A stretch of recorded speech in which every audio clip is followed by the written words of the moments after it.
Umatilla County Board of Commissioners, June 7, 2023 meeting to order, and the Pledge of Allegiance. Pledge allegiance to the flag of the United States of America and to the republic for which it stands, one nation under God, indivisible, with liberty and justice for all. Thank you, everyone, for being here today. I do want to remind everyone that today's meeting is also virtual, and can ask testimony. People can testify virtually. And so if you hear us ask for virtual testimony, that's what we're referring to here on the screen. This is a public meeting and is being recorded. And I would like to remind everyone that if you have comments on a subject that is not on the agenda, please limit those to 3 minutes. For the full agenda, anyone that does testify, please state your name clearly and your address clearly. So, thank you. Awards, recognitions, and correspondence. Commissioner Timmons?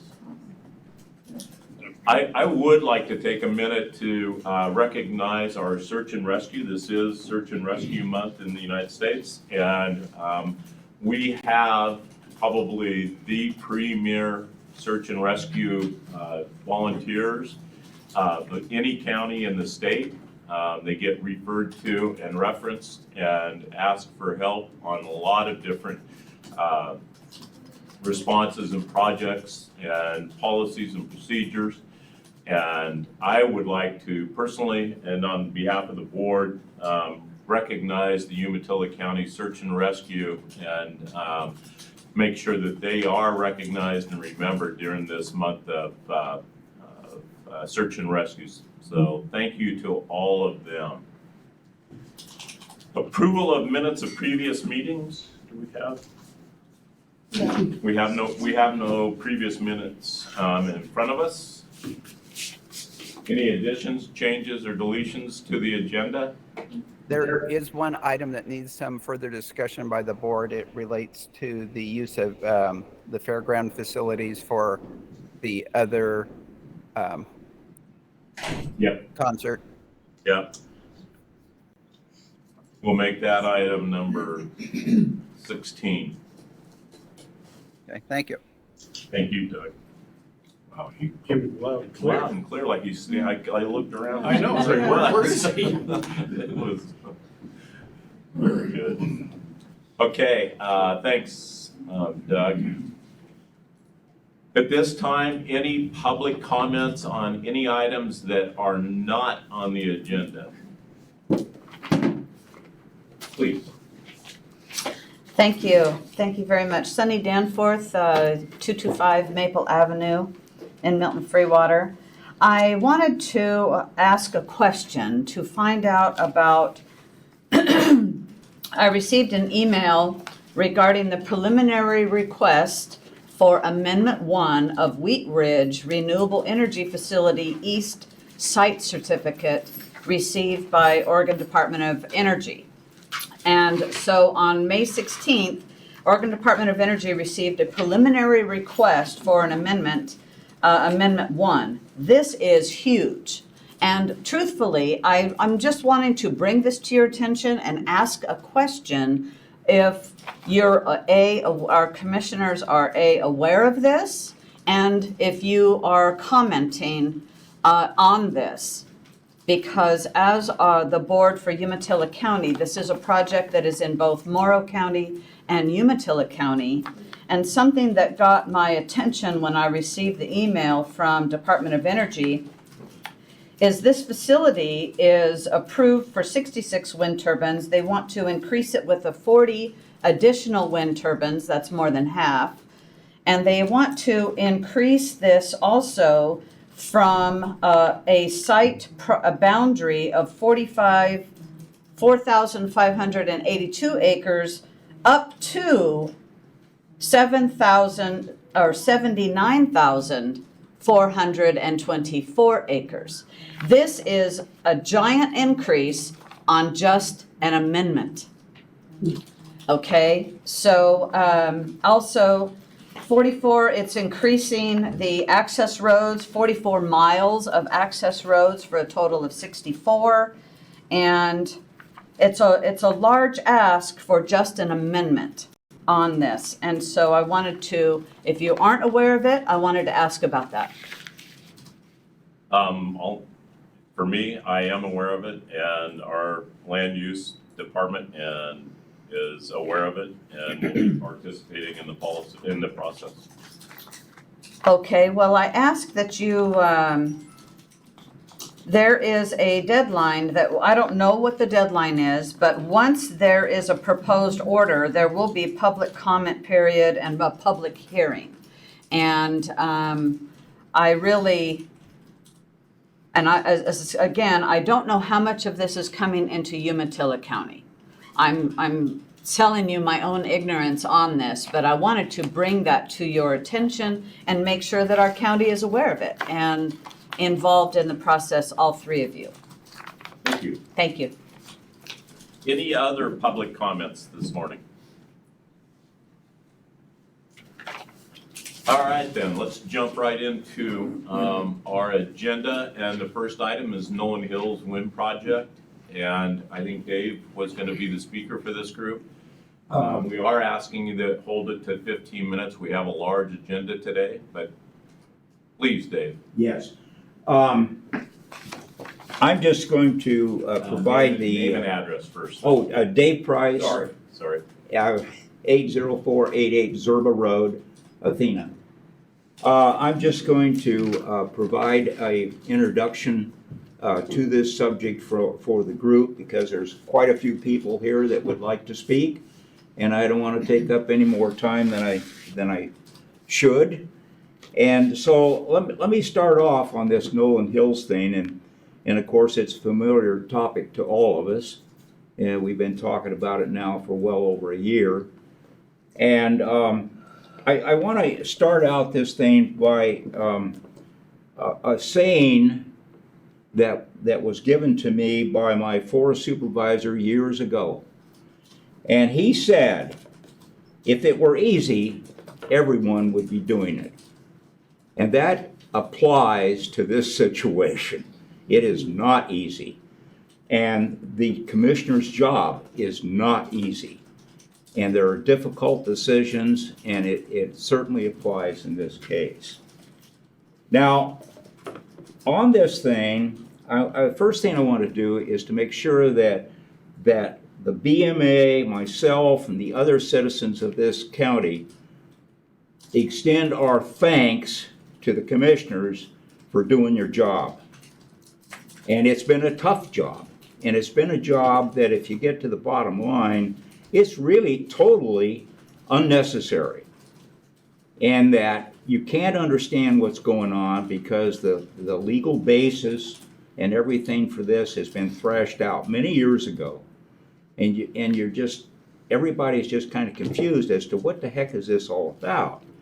Because if you look at the process, and first of all, the county did an excellent job on their special advisory group letter submitted to FSEC in May of 22. Excellent job, good points, everything, which was later totally discredited by the judge. But you did that part, you did your job. And then after that, when a decision was issued, a proposed order was issued by FSEC, it specifically attacked the local authority of this county. In other words, there's an ordinance, and we don't like it, and we're going to ignore it. And that's what started this whole thing off. Now, I don't want to take up too much time on this, but I would say one thing for sure. DOE, Department of Energy, FSEC group, has totally lost track of what the purpose of the government is and how it was designed. They have totally lost track of that. And if you want to be convinced of that, read the decision by the administrative law judge, which is 35 pages. Read that decision. They should be embarrassed by that decision. There are many legal flaws in it. There are many omissions in it. And it is really a shoddy piece of work. Now, that has precipitated the fact that the county is in the contested case, but now it's precipitated the fact that you have to meet the deadline and file for an exception. And you did that, or you are doing that. And I want to say thank you. That's what we appreciate. That is your job. Thank you very much. Now, on this thing, this system, the government system, is basically set up that the land use plan is an umbrella. It's broad, general guidance at a state basis. It is intended that the counties and each county is different, that the counties go through the process of developing a plan which you could say is a how-to plan. And this county did that. This county has done that. They've revised it. Everything's been right up to snuff the whole time. The county is right on the ball on that. And so I guess to end my opening remarks here is first of all, it is very difficult to understand why is Department of Energy attacking the county's local authority. I don't know. They shouldn't be. This is a case that we really should not even have to talk about, let alone spend valuable time and resources in trying to defend it. So now I'll close my opening remarks and we'll open this up to this group here so they can come and tell you their personal views. Thank you. Thanks, Dave. Who's next? I'll go next. Okay. Sunny Danforth, 225 Maple Avenue, Milton Freewater. So, you know, this is actually, what we're here today is not about Nolan Hills project. It is about the county's right to uphold their ordinances, and that the state must follow that, because we're in our 50th year that we're having land use codes. And we have been burdened by the state to have that. Our county is allowed to have more stringent codes than the state in citing energy projects and many other things. And yet the state has, in this decision, that's not truly by a judge, is that we don't have to follow that. The state can override what the county ordinances are. This is larger than this project. This is about our having rule of law, following the ordinances that are in place, and we're a nation of laws doing that as well. And so the state has, so we must follow the ordinances. As well, I've missed my point there. So our ordinance is 152.616 HHH, which is a 2-mile setback for wind turbines. And the state has said, we don't need to comply with that. And we must follow with the Supreme Court, and we'll win. There's case law on this. In fact, Blue Mountain Alliance, which is a local group of people, took a project to the Supreme Court, and we won on the 2-mile setback for health and welfare. There is case law that will win this. It is not the decision. This is stronger than the decision of one person saying, well, no, we're not going to grant you a contested case. So I ask that you take this to the Supreme Court. In fact, have you filed anything to do a review or what? of the decision that came? Yeah, we filed to have it reviewed. Okay, thank you. Which is the next step in the Thank you, process. okay. And then, because truly, what this is, the state says that we must follow the OARs and the county must. I say we, and meaning the county must. But the state has decided they are not going to follow their own ordinances because that has already been, the local and land use standards are the applicable substantive criteria. So thank you very much. I'll give my time to someone else. Thank you. Granella Thompson, 51949 Johnson Road, Weston, Oregon. And I'm extremely frustrated with the attitude that's prevalent in the whole country among government bureaucrats and some politicians, that if we don't like a law, we ignore it and do what we want. And somebody might object, we can drag it out and get our way, and it can be tied up in lawsuits for years. And the attitude that our rights don't matter and our very freedoms don't matter. And I don't want to see that us get rolled with that attitude in Umatilla County. I want to help in any way I can to protect us. And I ask that you do that too. I did expect this out of Salem. I don't think that's a real trustworthy group down there, but now it's come a little closer to home than I had hoped. The first shock on such a subject was when laws that protect prime farmland, so designated as exclusive use, all of a sudden could be developed for energy companies, and the rule of law changed suddenly for that politically correct reason. We have set law in place 50 years ago, and the land use laws that the state set up were guidelines. Local entities set up planning commissions. Now, in 1977 and 78, well, I moved out of town, so that's why I was off. I served on the West End Planning Commission. It wasn't, planning had not gone very far at that time. And so I saw what local groups could do. They were to advise, but it involved the community and the public through that.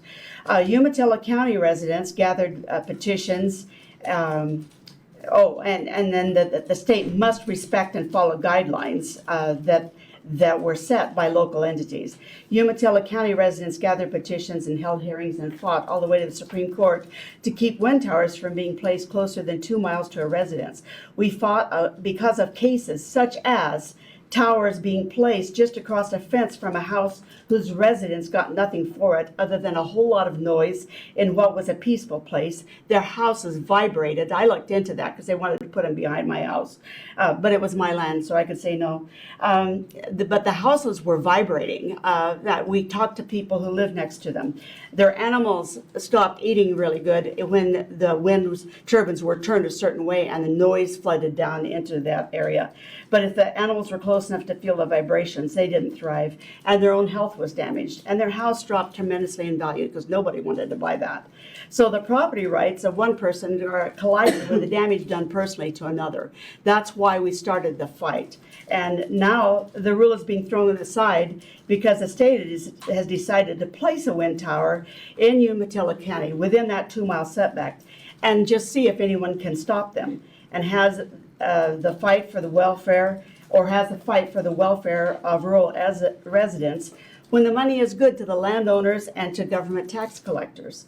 The law needs to be protected and fought for. The people of Umatilla County who live in the county need to be fought for.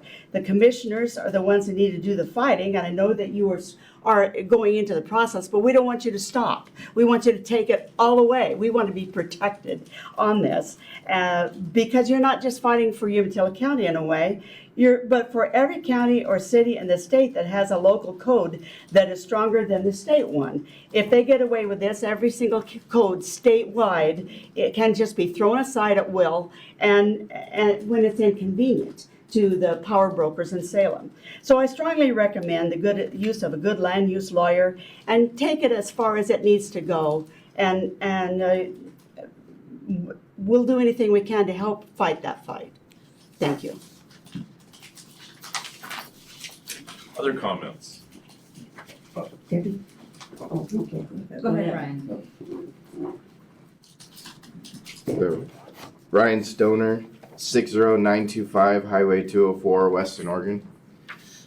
So in 2008, we started an effort to protect our county from the energy development that we saw coming in. This group of people, along with several others, got together, the county, we worked with the tribes, other nonprofit organizations, and I myself have thousands of hours into that document that set the rules aside for wind development in Umatilla County. We collected over 3,200 signatures, which is the largest in Umatilla County at that time. And that was just the people we could get to help develop these codes and standards for energy development in Umatilla County. After all the time and development went into place, we went to the Supreme Court. We've had multiple times with run-ins with wind energy development. We've won and proven we can win at the Supreme Court. And previous case law has already established that showing local jurisdiction is supposed to supersede big government.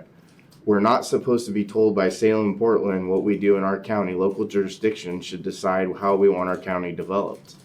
And we've had this fight before. We know we can win. There's an administrative judge on that 35-page document. I didn't see a ton of legal jargon. I actually saw mostly a political agenda. And I think if we go to a judge in the Supreme Court in a real environment, we'll win, just like we've done previously.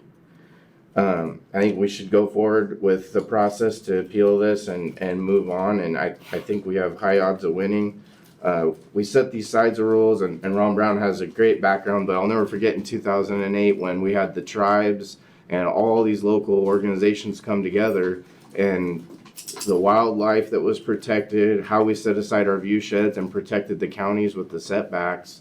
And I think we need to move forward to keep encroachment on our citizens. And I think our group is willing to offer up resources, our attorney, money, whatever it would take to help with that. We've already paid and funded this effort once before as private citizens and out of our own pocket, and all the money has already been spent and thousands of hours. I know you guys weren't in these positions then, but we've had 4 or 5 years meeting, hundreds of meetings and hours to support this effort.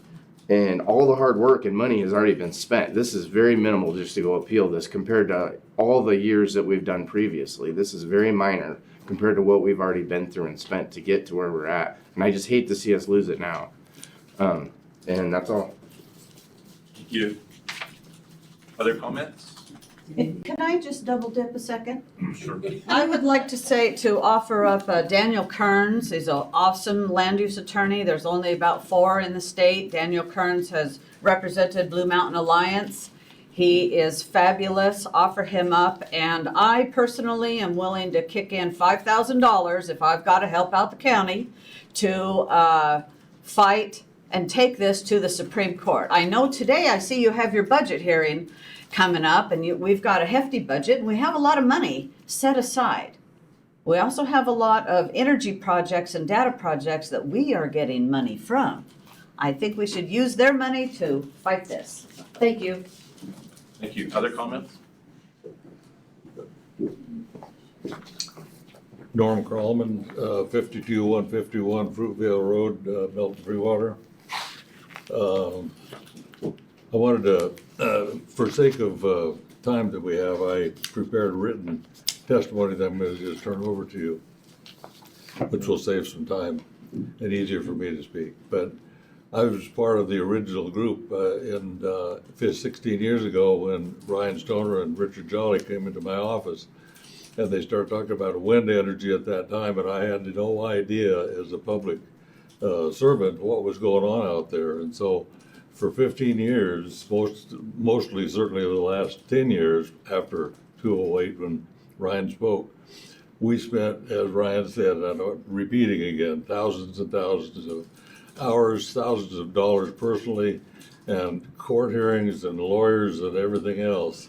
And I'm so proud of the fact that these people stood up and came forward when the time was needed to have the 2-mile setback. Now, there was a lot of other issues that were not served, which needed to be served. And one of the reasons I brought this document, I copied a Range magazine article that I really enjoy. Maybe you've seen it. But if you're uneducated at all about wind energy, whether it's in the Sand Hills of Nebraska or whether it's in Umatilla County or Morrow County or whatever, this article tells excellent history on how that is and the problematic sides, the good sides and the problematic sides. So if you're not informed, their whooping crane and our golden eagles suffer the same consequences, and that is being killed wantedly. And I've never understood how we can have permits given to a bird that is protected nationally and statewide. I've never understood that, how you can justify giving kill permits for those kind of birds. But that's part of this article. So I'll just leave it at that and encourage you to read this document. I'll give it to you. Sure, I can take care of it. Thank you, Norm. Is there enough? Did I get enough? She's more responsible than we are, so. Is there enough? Yes, there is. One more? Nope, I got enough. You're all right? Thank you. Okay. Thank Thank you, you. Norm. Other comments?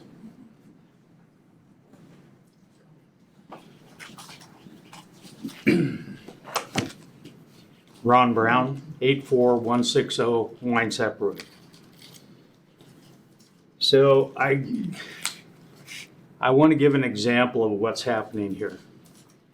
This year, I was asked to be on the Division 10 rules for the state of Oregon to change and revamp all of the water law that's been in place since the beginning of time. How did the state handle that?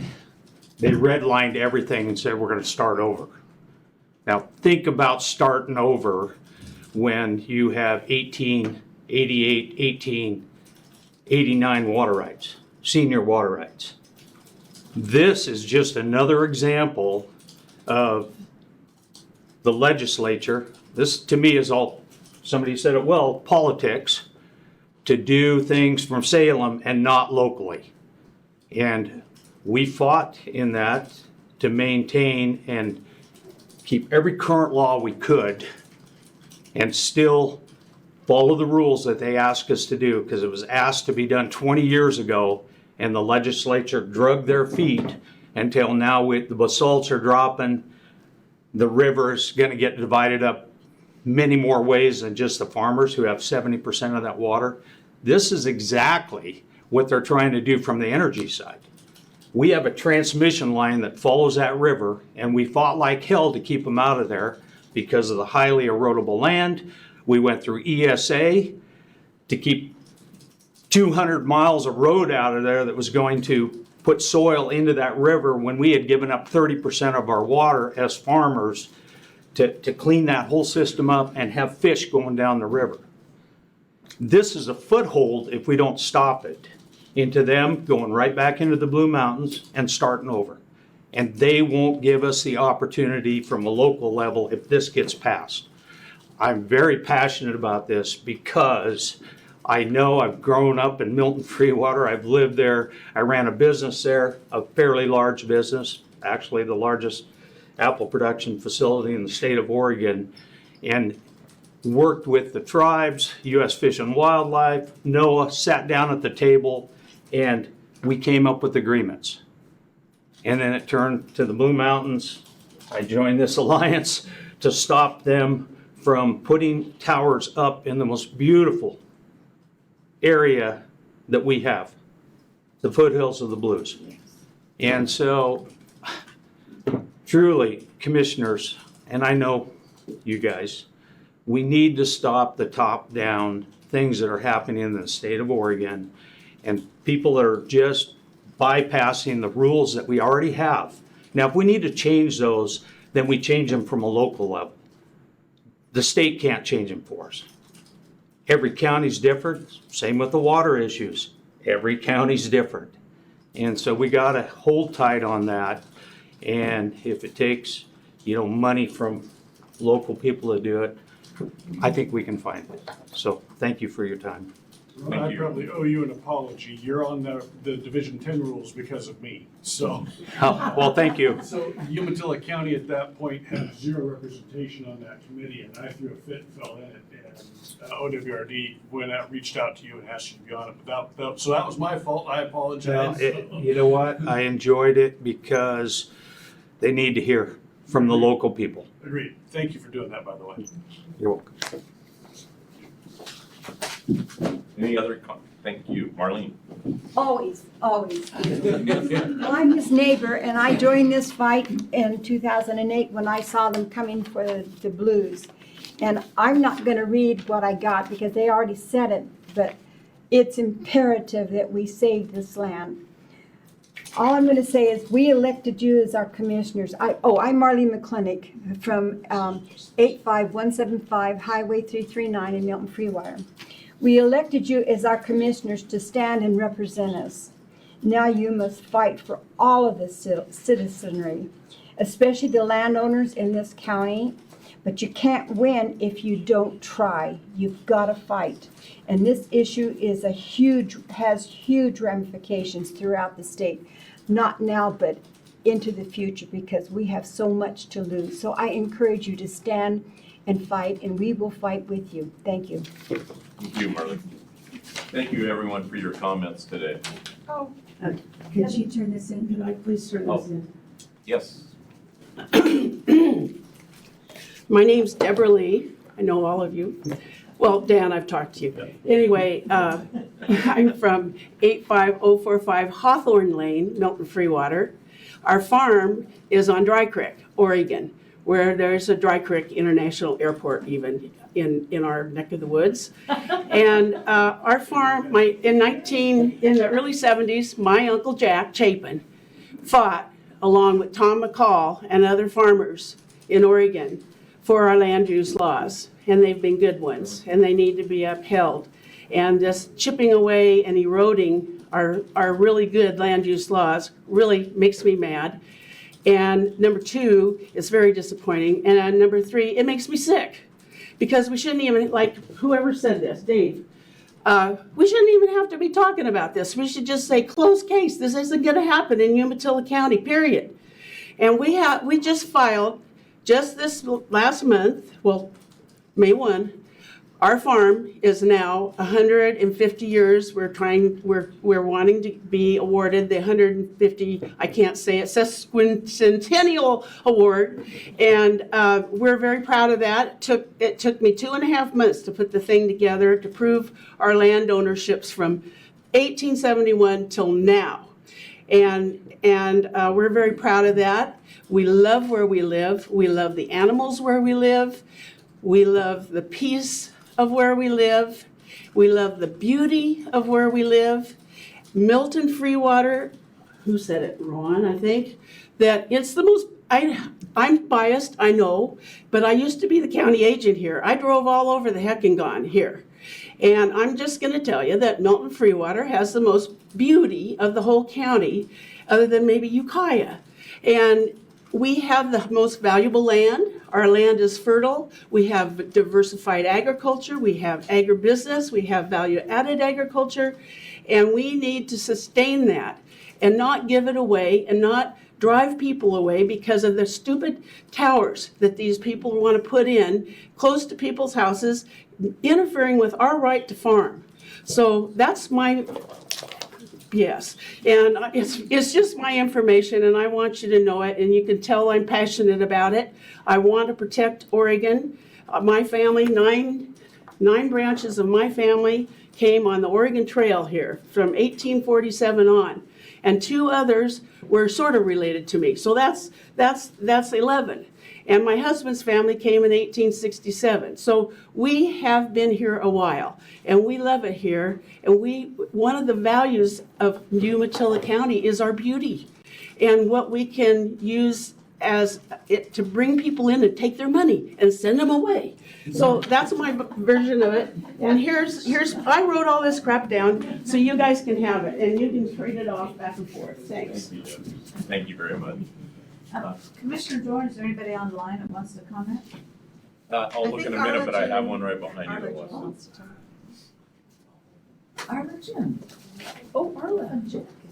Arla Ruthven, 84547 Weiss Road, Milton Freewater. I've been on that road off and on for 88 years. I'm another one here that goes back into the late 1800s in Umatilla County. We're very proud of our county. We're proud of you county commissioners. We've been proud of you in all the past that helped us years ago for this project. And like everybody said behind me, we went out and we got over 3,000 voters to sign up against these wind machines that have done so much damage to our lives. And we've worked so hard. We do have a beauty. We have an excellent beauty, and we fought for that beauty, and we're going to keep fighting for it. And we want you guys to fight too. And it goes way back, you guys. We want our land. And you know, I remember when these went in Arlington. I remember the accidents that happened along our highways because of distraction. I remember people in Milton Freeway that live out at west of Umatilla that they're sitting underneath them. And I remember people moving from Portland to get out of Portland and to come to our beautiful area and then have them built right up on them. We have to fight, you guys. And just like politics now, I mean, people want us to go to Idaho. We don't want that. We want our county. We want our state. Thank you. And seeing none We online, do, I think, we do have one. who? Where's that? Les Pool, Oh, top okay. right there. Les, can you hear us?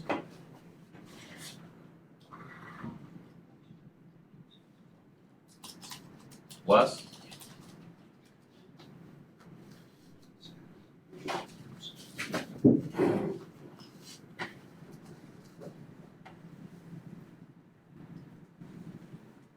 He just took his hand down, so maybe he's getting okay. close. Well, we're, So it's back up. we were friends. So the mute button, Les, is on the bottom of your screen. It looks like a red circle with a microphone slash. I don't know if you can see that. Try pushing that one.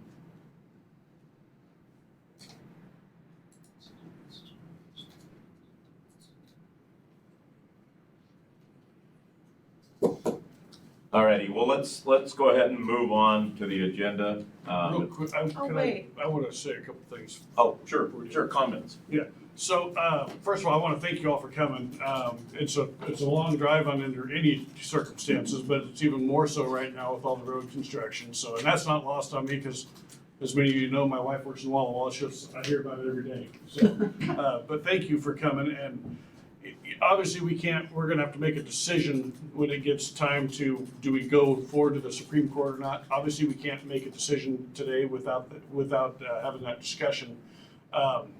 But so a lot of times we haven't really been answering some of those emails because when you send an email to all of us, we can't really reply to that email because that becomes an illegal meeting. That being said, and Doug could probably correct me if I said that wrong, but that being said, I can't say how I'm going to vote, but I will tell you when I first campaigned for commissioner, this issue was one of the things that I was asked about routinely in Milton Freewater a lot. And I made a promise then, and I'm going to uphold my promise now. That's as close as I'm going to say about how I'm going to vote. But that being said, again, thank you all for coming today. That really means a lot to me that you're here. So, please. Thanks, John. Commissioner Timmons? Yes, I wanted to, Ann, did you have anything to say? Well, I'm not a public speaker, actually. But,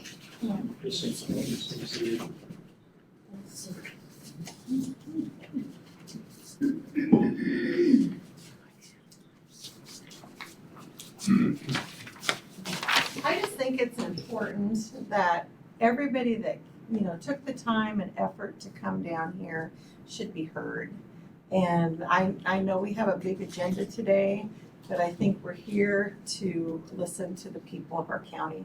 So I think and same with you, Klaus. If you have something to say, I'd certainly like to hear it. Well, thank you very much. I'm Ann Jolly. I live at 225 Maple Avenue in Milton Freewater. And as many that are here, I was with Blue Mountain Alliance at its inception, and have contributed as I could financially and with whatever help I could have. Because how this goes in our county affects every county in the state. And that's foremost with me. And I would like you to consider Mr. Kearns as a knowledgeable land use attorney. And I myself will help out Blue Mountain Alliance with finances because that is an issue. But we have accomplished this already, even to the state Supreme Court. And it's my personal belief that if you will be courageous and go to the Supreme Court on behalf of everybody, that we will win. And so if we don't go and try, as someone mentioned, we can't do anything. And that it takes courage. So, thank you. Thank you, Ann. Doug does speak very highly of Mr. Kearns, by the way, so.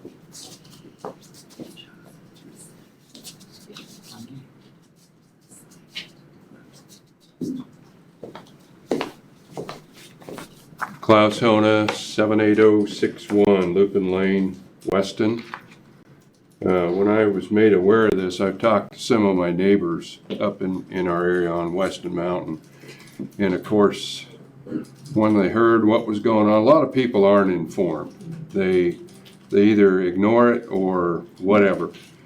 And once you explain things to them, then suddenly the green light goes on and they say, whoa, what are our commissioners doing? And I said, well, they're in support of covering our bases here, and we're going to try to talk to them and try to convince them to go to the Supreme Court if that's what it takes on this issue.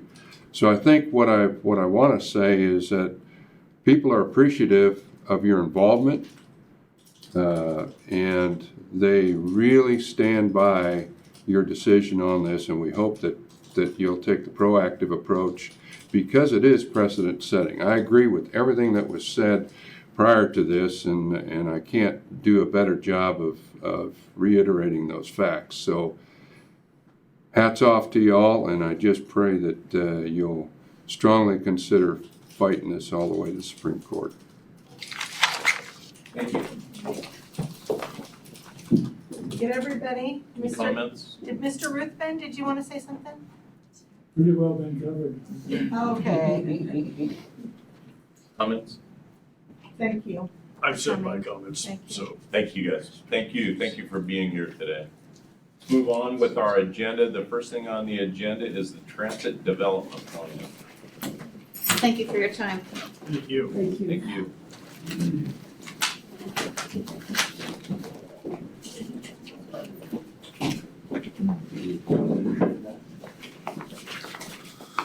Good morning, Bob Walder, Community Development Director. I'll go ahead and present this agenda item since Megan's away at a training this week. But Umatilla County recently completed a transit development plan, which is intended to take a look at existing transit infrastructure in Umatilla County and then also plan for future growth and funding opportunities. And so I know Megan's met with you about this project on numerous occasions, so I won't elaborate much, but we are seeking the Commissioner's approval on this. It has been recommended for approval by our Transit Committee back in May, I believe. Mr. Chair, I move that we adopt order BCC 2023-025. And a motion and a second. All those in favor? Aye. Thank you, Commissioners. Next item on our agenda is the audit presentation. So Robert, Cameron, and Dean.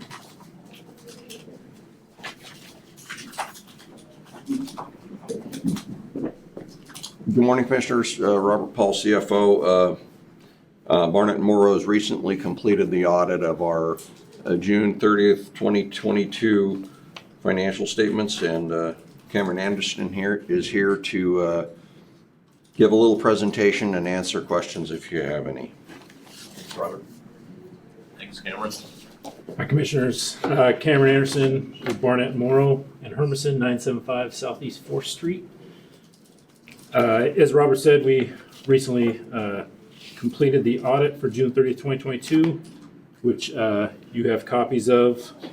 I'll just highlight a couple items in the report. It's a fairly lengthy report because it has all of the funds of all of the county programs and everything in it. So, but on page 6 is our independent auditors report. Second paragraph down is kind of the goal of the audit. It says, in our opinion, the financial statements referred to above present fairly in all material respects of the respective modified cash basis financial position of the governmental activities and so forth. So basically, our opinion from our audit is that these financial statements are materially correct based on the underlying transactions. And we, in order to get that opinion, we do tests of transactions, third-party confirmations, various audit procedures to get to that point. Page 11 is basically the statement of net position as of June 30th, 2022. Total cash in Umatilla County was about a little over $66 million. We have some pension assets, or we actually have an asset that offsets the pension liability that's reported there, or the bonds, I should say. The bonds get reported as well. Total net position of the county is $120 million, which includes about $53 million of fixed assets. So the difference between the total net position and the cash are basically net assets. So. Page 12 shows the increase in the net position over the year with revenues and expenses. So for the June 30, 2022 year, the change in net position, your cash balance, he says went up about $13.7 million. You know, so you brought in more cash than you spent, which was expected due to the increased revenues from COVID and other energy agreements. So I will jump to page 15. There's kind of two parts of the financial statements. Page 6 and 7 are page 11 and 12 are the overall, include fixed assets and debt. The governmental fund financial statements starting on page 15. Starting on page 13, going through 15, is basically just the fund financial statements on a cash basis. So no fixed assets, no debt are reported there. So, you know, if you're looking at, you know, the cash position for the combined general, the public works, page 15 at the bottom, the combined general had about 28 million at the end of June 30, 2022. Public Works had about 8 million. And then the other governmental, that's the source of that is all in the back of the report. So, and it just kind of flows forward. So, sure, yeah, absolutely. A couple real quick. Bob or Robert, culture and recreation, that would represent Harris Park. Is that? Harris Park and probably, if I remember correctly, extension falls into that. Okay. In the fair. In the fair. In the fair. County fair. So that whatever assets they have would roll into that, or is that Are you on page 15? 12? 12. Yeah, so the expenses for the culture and recreation Okay. are 1.8 million. Okay. Right. And then the revenues are in that line, 1.5, and then a little bit of grant money. And then, So so the increase over the year is the additional money for Harris Park, I imagine that.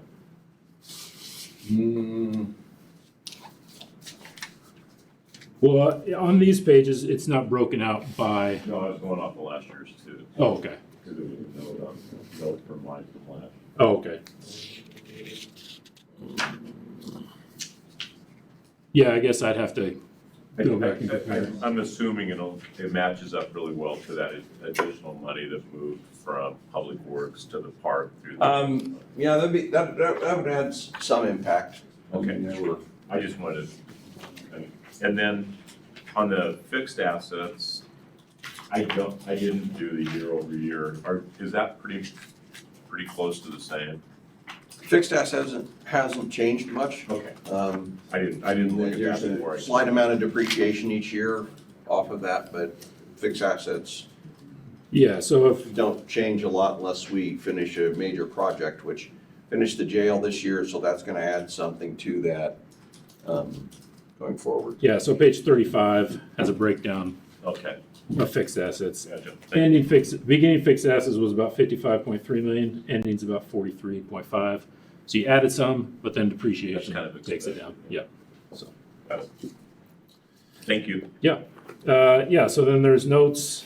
I will, back on page, starting on page 156, we have we have a report that gets reported to the state of Oregon based on, whether or not the county is in agreement with various ORSs. So there's a letter back there. We did have one comment this year on the top of page 58. Says they complied with all Oregon revised statutes, with the exception of the county's investment in the Oregon local government investment pool was almost 69 million. And there's actually a limit for there's a limit built into the ORSs that you can't invest more than a certain amount. And so the county was actually over that amount, which we've talked to Robert, and my understanding is. Already has a program in place. Yeah, no, I think that's been remedied. So. Yeah, because the independent investments were authorized. Right. Yeah. Brought that very close. Yep. And then the rest is the single audit. Last couple pages of the report is our single audit for federal awards. Bottom line is no findings on any federal programs or anything like that. The only real finding that we had was the ORS, the LGIP. So overall, a clean audit. Thanks, Robert and his team, for getting us the information. It's a little bit later than what we would hope for due to various reasons. And Robert and I have already talked about steps that we need to take to remedy that for this next upcoming audit. So, any other questions for me? I have a question. Sure. Where did you do your testing? You need to go through and do sample testing in different departments. Can you tell me where you did a couple of those? So we basically start with all your cash distributions. And we do revenue testing, we do payroll testing. So we basically test the controls over the finance department. And those are pretty standard with all of your audits? Yes. So you don't have anything that you just randomly pick? I guess. Areas that you just randomly pick to test? So in some regards, the federal awards, we do have to do additional testing on some of the federal programs. But as far as departments, all the departments are kind of in that one system of controls that we test. So we give him a list of all of all the checks, basically all the checks we've issued during the year and all the cash receipts we've had during the year. And they do a random sampling of those, and we give them copies of all the documentation that we have for each of those purchases or receipts. And they verify that they are what they say they are. Right, and that they're posted in the correct And then they accounts also and do additional testing for certain large items and for any, you know, capital assets that we might purchase. We confirm the debt that gets paid, and, you know. Yeah, it was the random sampling. That was what I was Oh. curious about. Just, Yeah, because we can't look at every transaction, so we test the control. So basically, if there's an invoice, has it been approved? Does it match that the check cleared the bank? You know, is it posted to the right account? You know, so we kind of get an idea of if that process, based on that sampling, appears to be working properly, and then we can base our opinions, you know, kind of extrapolate that out. And then we also test the balance sheet items, so we reconcile cash, debt, you know, so. Yep. I guess the only other thing is that major changes next year, as you're more than well aware of, with the software package and how we move forward. Right. So it may be retraining for all of us all over again when it comes to an audit. Sure. Hopefully be easier. That's the theory. Yep. Anyway, I'd like to thank Cameron, Barnett, and Morrow for all the work on this. Any other comments from you guys? I just, congratulations, Robert, Marie, Savannah, fantastic job. I know that was a huge undertaking, and clean audit, that's huge. Congrats, well done. All right, thanks. So at this time, I'll open up this meeting to a public hearing, and at this time, Community corrections. I have a community corrections purchase. I don't have that. Let me see. Public hearing. No, okay. Thank you. The next item on the agenda is community corrections. Replacement of an AC unit. Morning, Commissioners. Dale Primer, Director of Community Corrections, 4705 Northwest Pioneer Place. I don't know if you recall, but our building out there was built in 1997. It has, I believe, 6 different zones for heat pumps. I was out there looking at them this morning. It looks like 2 are still original to the building, and one of which is at a spot where it's no longer within its ability to be repaired, continues to leak, and one whole half of the building is either hotter than you can imagine, or then they recharge it and we're standing outside to warm up. So bottom line is it needs to be replaced. We've got a quote from Pendleton Electric to the tune of almost $8,000, $13 shy of that. Pendleton Electric has been the agency that has serviced our building since inception. So it's time to replace, and based on the look of them, it's probably not too awful long, and I'll be back here doing it again for the other one. Yes. Yeah. Mr. Chair, I move for Been a motion and a second. All those in favor? Aye. Thank you, Dale. Okay, appreciate you guys. Supposed to be 90 some odd degrees today. Well, they recharged it here, and now it's colder than hell in there, but they can't. It just seeps from everywhere. And anyway, Thank you. Okay, I'm gonna open a public hearing on budget,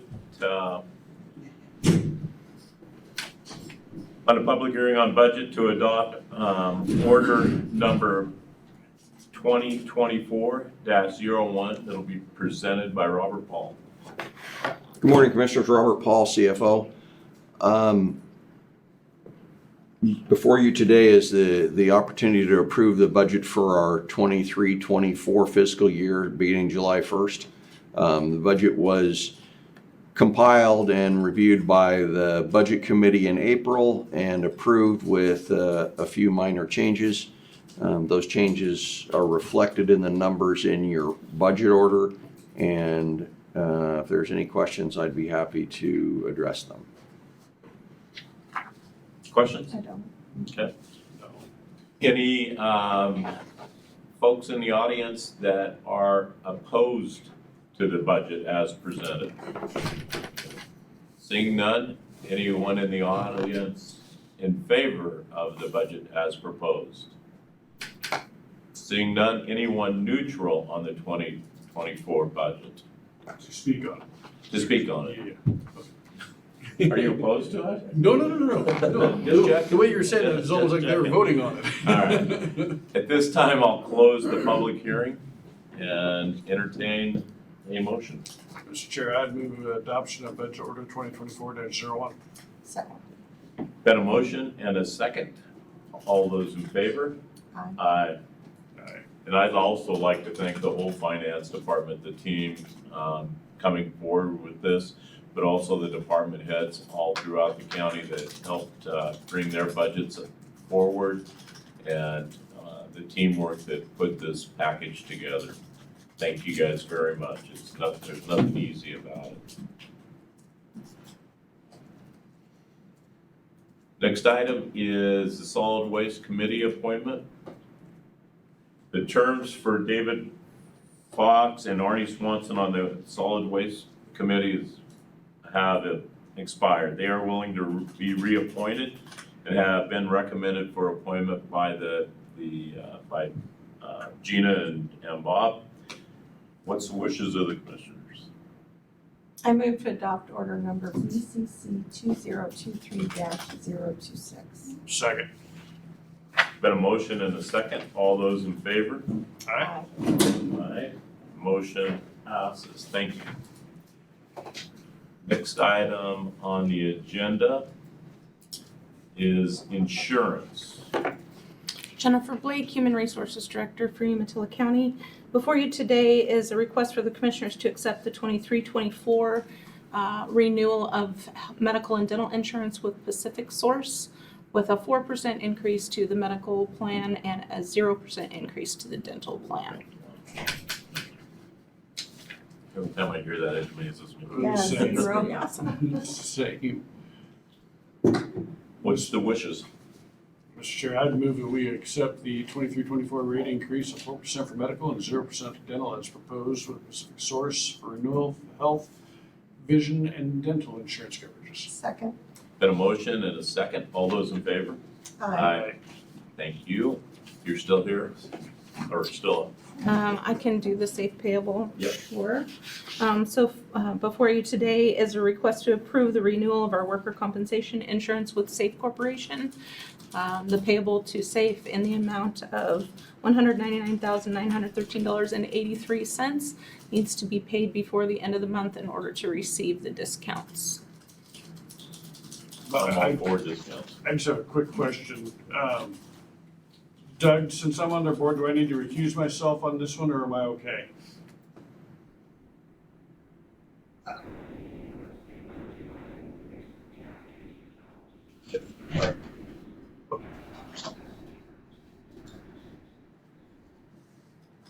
So with that, I will recuse myself, Mr. Chair.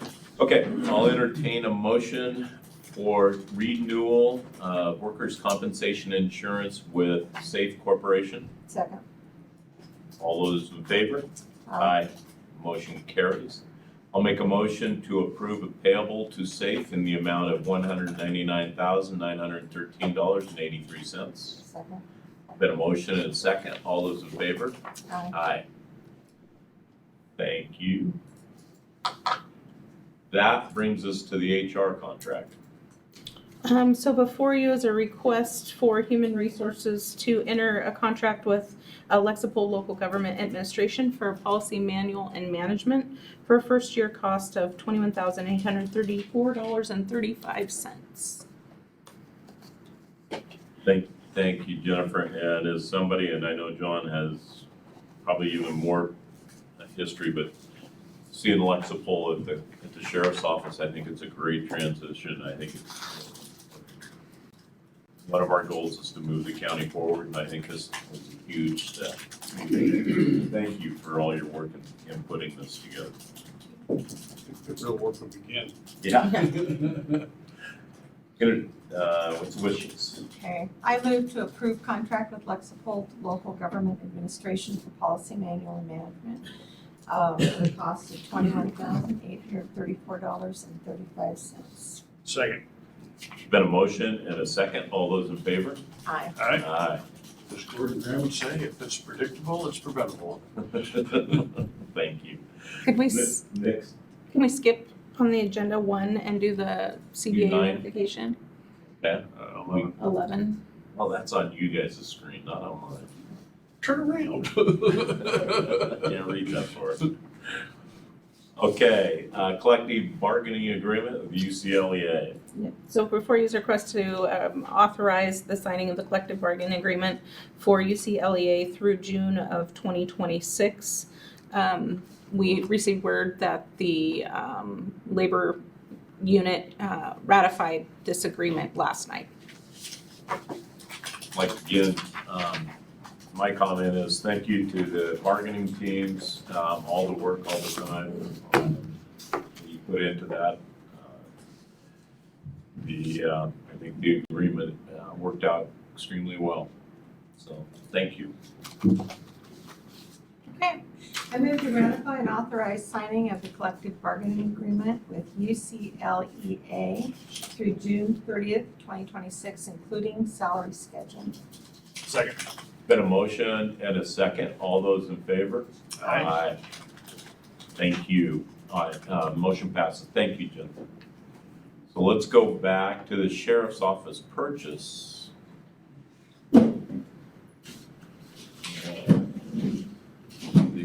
purchase of an ice machine.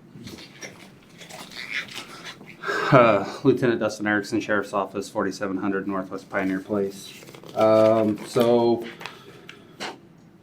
we went out and got a quote from Ledbetter's for a new ice machine for our kitchen. It's not only used for our kitchen, an important piece for our medical services. It's also a huge piece for our medical services and our medical department as well.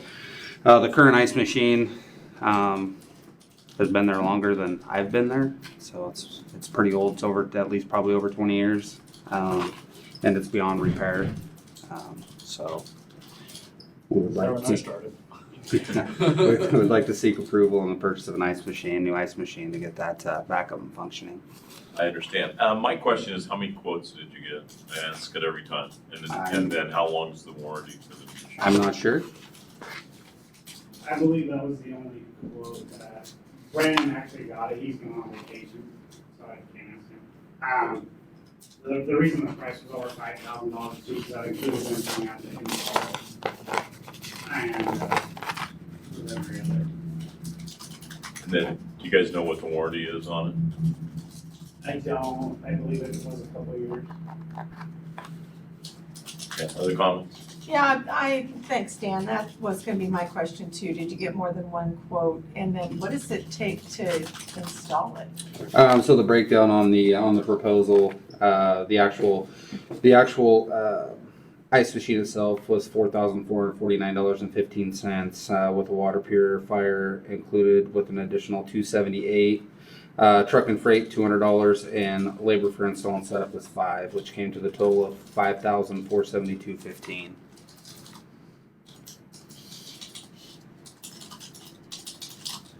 I know that we're working on purchasing policies and we'll get those, but seeing just one quote is kind of tough. I know you're in a jam. Sure would have been better to see more than one quote on this for sure. Is the other ice machine not working at all? Non-functional, non-repairable. How long is it going to take to get this one? They had an ETA of the end of May for the machine, so it sounds like it happened rather quickly. So it's already. Have you already got it? No, we don't have it yet. You said end of May. Well, they said ETA that they could have it okay. done based on when we got approval. Got it. Okay. What's the wishes? To clarify, that's not May of next year. No. That was just based on their proposal on the Just making quote. sure. That they could be ready by then. Okay, so it would be a quick turnaround. It would be a quick turnaround. Yes. Okay. Mr. Chair, I move approval. Okay. But I'm gonna say publicly that I'm with Dan on this. I mean, I think we need to get more than one. Absolutely. You know, I just think that's important. Second. Been a motion and a second. All those in favor? Aye. Thank you.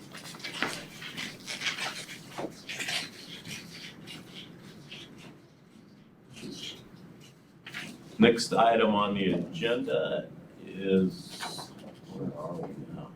Sale of grader. Sale of the grader. I'm not gonna get up and walk around to the podium because Tom's not here, but there was a wreck on Edwards and Baxter that he had to go to, but I think we had discussion on this. The staff meeting, this is something that's been done before by the road department. They're selling a used grader for $160,000 to Baker County.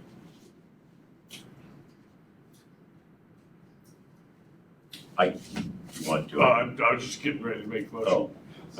Mr. I'd move approval of the sales, what you just said. Okay. I'll second it. Any other comments? All those in favor? Aye. It just dawned on me, you probably wanted to make that motion. Is that what you're, I thought you were trying to speed me along, then it dawned on me, you probably wanted to make this motion. It's kind of one of the last of that brand of graders that we have, which is good. Next one is maintenance payable drywall. Morning, Commissioners. Mark Tanner, Facilities Manager, Umatilla County. So before you, if I could get it in order, is the drywall payable for the Community Corrections Facility in Hermiston. This will be reimbursed by Community Corrections. This is $7,500. You already took away my question. I was gonna make sure it wasn't on to the general fund, but you're. No, it's been reimbursed. Mr. Chair, I move approval to pay Norton Construction in the amount of $7,500. Second. And just my comment is this falls under what we authorized originally, right, on the construction? Yep. Gotcha. All right, there's been a motion and a second. All those in favor? Aye. Thank you. Next item on the agenda is a maintenance payable. Same with this. This is all the flooring material for the same facility. Be reimbursed by Community Corrections for $17,780.03. Can I ask a question? Sure. How are we coming along on that building, Mark? Is it close to being done or? Probably looking at a month. So HVAC, electrical is 98% done. Drywall paint is done. Plumbers are finished. We have all the cabinets in the break room. HVAC is set the units Monday. They're working on returns up in the attic yesterday and today. The fiber got installed Monday. So they're gonna move in about a month? Is that what you're hoping? That's what we're hoping, yeah. So we're probably gonna start painting tomorrow, the outside. Second. All those in favor? Aye. Aye. Got a motion and a second, or motion approved. Thank you. Thank you, Commissioner. The next one is going to be Mr. Sage DeLong's first appearance before us today. I better stay for that. Yeah. If anybody wants to film, it starts now. So, welcome, and what we're looking at is a continuation of the ASA plan that was approved earlier by the commission and still needs distribution. So go ahead. Morning, Commissioners. Sage Long, Emergency Manager for Umatilla County. Before you today, the ASA Committee is recommending a 6-month extension of the franchise contracts to allow for the application process, which has been delayed due to the transition of the Emergency Manager, which created a delay in sending out the ASA application, which will require an extension due to the limited time frame. The ASA franchises would have to review entering fire season. This extension would allow for continuation service and of the current application timeline by 6 months to prevent a rush process or have it run into wildfire season. Great presentation. Any questions? Well, ASA is an acronym. Ambulance Service Area. Ambulance Service Area. My apologies, Commissioner. My question is, have you been contacted by the ambulances or the areas? Are they kind of getting anxious or? Yes, I've been contacted by Pendleton Fire along with Umatilla Fire. I'm still learning all the districts, but quite a few. And bringing this to their attention, they said that the time frame was it would be really difficult to accomplish that within the month. Has anybody? Before the extension. Yeah. Is that right? Yes. Timeline and stuff? Okay. Yes. But with it, they're okay with it? Yes. Okay. Yeah. So has any of them asked for any modifications or for us to review any of the conditions? No, none have asked for that. They've just asked that they can fill out the. Okay, I'd like to get this stuff corrected. Perfect, nice job, Sage. Any other questions or comments? I move to extend ASA franchise agreement NTE 6 months and adopt order number BCC 2026-024. Read that. BCC number. BCC 2023, what did I say, 226? Yeah. BCC 2023-024. Okay, I'll second that. Been a motion and a second. All those in favor? Aye. Aye. Great job, Sage. Thank you. Doug would have caught it if I had enough. Safety action plan. That is back on me. What we're looking at is an ordinance as we apply for additional grants for the digital mapping and our TSP plan, both TSP plans. We're looking at Safe Streets, the grant funding source of Safe Streets in America. And Merchant McIntyre has asked us to supply this to go into the package of the grant application. And not only that, I really believe in what it says. So Do you want to make a motion? I'll make a motion to approve adopt order number BCC 2023-027. I have a question. Sure. Jan. So is this just the extension of your transportation town hall the other day or part of it? It's part of it, yeah. Okay. We're trying to find money for that and then additional money for the expanded TSP East, TSP apostrophe S, because there's a traffic safety plan and a traffic solutions plan, or long-term plan. I just want to say publicly that I went to Dan's transportation It wasn't town mine, it hall. was Well, everybody's. everybody's. And that was extremely impressive. From beginning to end, it was almost, like I said before, it was almost futuristic. And what they proposed, and I think it was amazing. So Thank I you. second. Been a motion and a second. All those in favor? Aye. Aye. Thank you. Pendleton Children's Center. I'll take John, Yeah. or Commissioner Shea.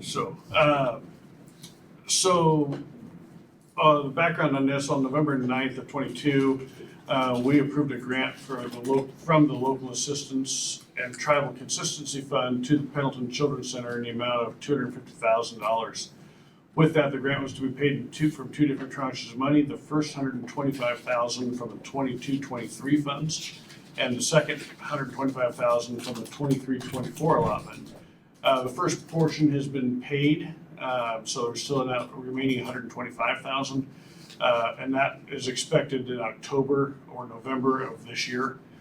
Due to the closure of the Child's Care Center, the Pendleton Children's Center has accelerated its expansion to accommodate additional children. The center is requesting $50,000 from the city of Pendleton. The city's the city actually did last night approve $25,000 at their council meeting last night. So the request is to have this fund matched by the county, utilizing $25,000 of the outstanding $125,000. So to the center, so that would be the request. And with that, I'd make a motion that we approve payment of $25,000 to the Pendleton Children's Center from Local Assistance and Travel Consistency Fund. At this time, with remaining $100,000 to be paid on receipt of the 23-24 funding. So we're not giving extra money, just delaying getting the 25,000 now instead of waiting for it. I have a question. Okay. Robert, do we have the money? Yes. Okay.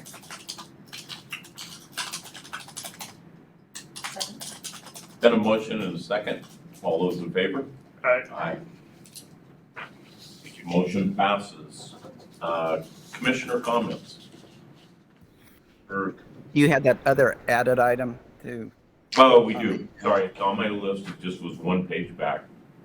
Before commissioner comments, I'd like to ask approval for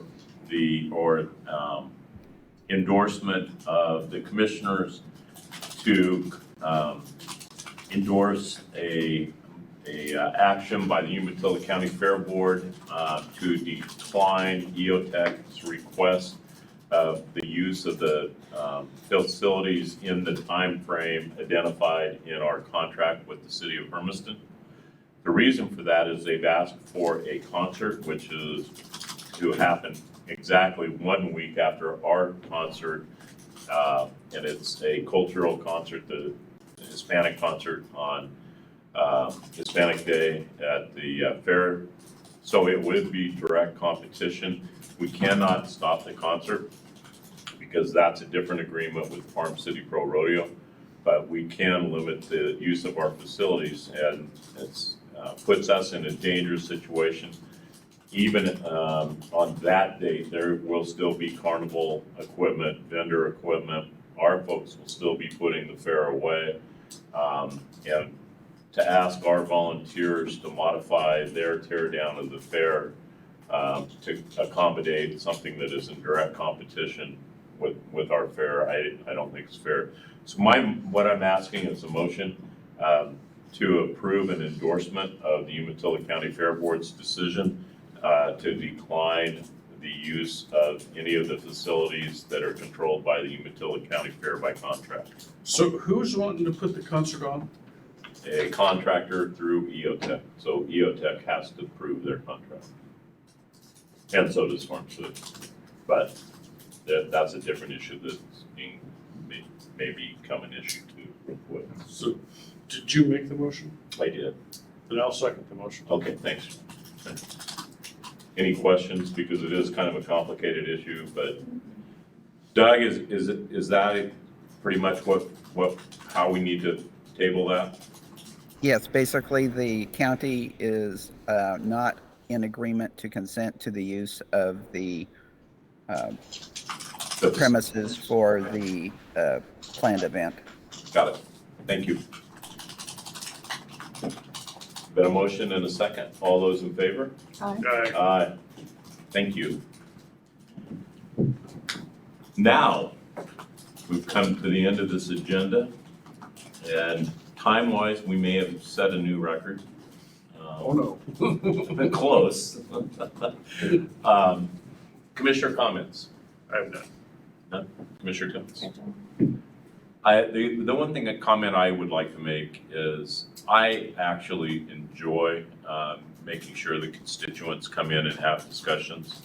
I thought it was well presented by each of the folks. And whether it be the budget folks that came in and had discussions, I would always like to see more community members and constituents come to the meetings on any subject. So I just wanted to make that comment before we adjourn. I do have a comment. Okay. Yesterday I was invited to a meeting and John invited me. And it did tuck in with CARES, and it was attended by county leaders in Umatilla County. And it's the first meeting I've ever been to where I was almost physically sick. And we have children that, we have a real issue with our children. We have 9-year-olds that are trying to kill themselves. And it's a real issue in our local healthcare facilities right now. they don't know how to handle it. We've got parents that don't know how to handle it. And it's not a one-time problem. I mean, it's a problem that has certainly risen to the top, and they held this special meeting. How are we gonna address this? And so probably one of the hardest things as a commissioner I've had to do so far is sit in that meeting. So anyway, I just wanted to say, there's a lot of great things about being a commissioner, but there's some things that are pretty tough. And I certainly feel for our parents right now and individuals who are dealing with our young people that have got some real problems. And a lot of it post-pandemic was one of the factors that they mentioned, so. Sure. Just want to say, I certainly give my hats off to those people who are trying to work on this issue. Thank you. I think those are great comments. Very good comments. Anything else?